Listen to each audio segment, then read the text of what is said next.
ડીપનેક બ્લાઉઝમાં shoulder નીચે ઉતરવાનું છઠ્ઠું કારણ જે છે તમારી સ્લીવ.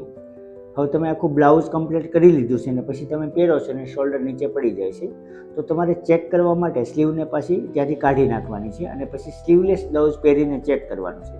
જો સ્લીવલેસ બ્લાઉઝ પહેરીને ચેક કરો ને બરાબર હોય, શોલ્ડર એકદમ ચોંટી જતો હોય, તો તમારો જે પ્રોબ્લેમ છે ને સ્લીવમાં છે અને ઘણો ખરો પ્રોબ્લેમ સ્લીવમાં હોય છે. તો સ્લીવ તમને સમજાવવા માટે મેં થોડું ડ્રાફ્ટિંગ કરેલું છે, ડ્રોઈંગ કરેલું છે.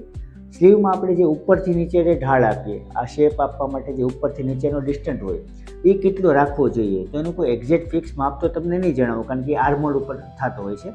પણ તમે જો વધારે પડતો ઉપરની સાઈડ આ રાખેલો છે, મતલબ આ ભાગને બહુ ઓછો રાખ્યો છે, તો શોલ્ડર ઉતરવાનો પ્રોબ્લેમ રહેશે. રીઝન એવું છે કે એ ભાગ ઓછો હોય તો જ્યારે આપણે હાથને નીચે મૂકીએ ત્યારે અહીંયાથી ખેંચાતું હોય છે અને ખેંચાય એટલે શોલ્ડર અહીંથી નીચે પડી જતો હોય છે. ત્યાર પછી જો થોડો આપણે મીડિયમ રાખીએ તો તમારા હાથ અહીંયા સુધી રહે ત્યાં સુધી કોઈ પ્રોબ્લેમ નથી. થોડો વધારે ઉપર જાય તો અહીંથી થોડો ખેંચાવાનો પ્રોબ્લેમ રહેતો હોય છે અને વધારે પડતો નીચે આપણે આવી રીતે લઈએ ત્યારે પણ નોર્મલ પ્રોબ્લેમ રહેતો હોય છે. તો વધારે કામ આપણે રાખવાનું છે મીડિયમમાં. જો વધારે પડતો નીચે રાખશો, આ ભાગ ઢાળ વધારે રાખશો, તો હાથ નીચે હશે ત્યારે એકદમ વ્યવસ્થિત રહેશે, પણ હાથ ઉપર જશે ત્યારે આ ખેંચાવાનો પ્રોબ્લેમ શરૂ થશે.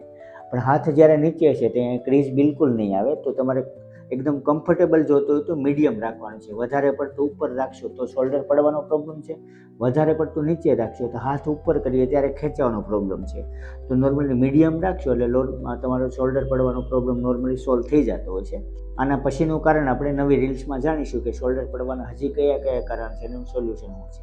વિડીયો ગમે તો લાઇક કરજો, તમારા મિત્રો સાથે શેર કરજો અને પેજને ફોલો ન કરો તો ફોલો કરી લેજો અને કમેન્ટ બોક્સમાં કમેન્ટ જરૂરથી કરજો કે વિડીયો તમને કેવો લાગ્યો.